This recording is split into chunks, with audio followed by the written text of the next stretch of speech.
Oxe, agora tu me passando!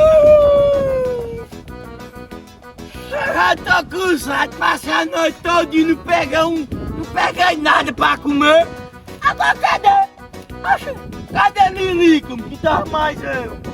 Até o cachorro eu pedi, você ficou pelo meio da mata. Eu não sei se eu volto. Vou voltar aí, cara, eu tô cansado. Ô, meu Deus, só não aparece ninguém essa hora pra...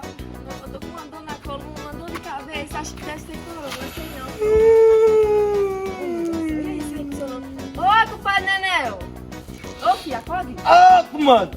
O que foi? Tá assim, todo cara de sono. Pronto, não tem anoitada.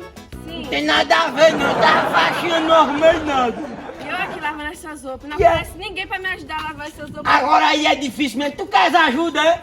Quero. Pronto, aí eu também não sei quem ajuda, não. Tu viste Lilico? O cachorro. Opa, comadre.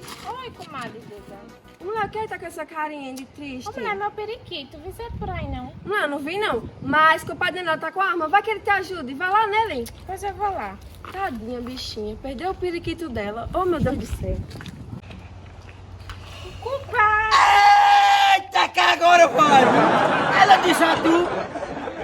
Achei pronta, pois bora lá, tu Vai me queres... ajudar, né? O quê? A pegar o periquito. Oxi, só se for agora, vamos por aqui. Ai, pronto, é comadre, vamos por aqui mesmo, viu? Poxa, Nenel, por aqui. Por aqui mesmo, eu vou entrar botando aqui. Aí eu já vou tirando. Cachorro! O cachorro é meu. Oxi, olhando o cachorro de Nenel vai com o periquito na boca. Não, ainda não, tá errado.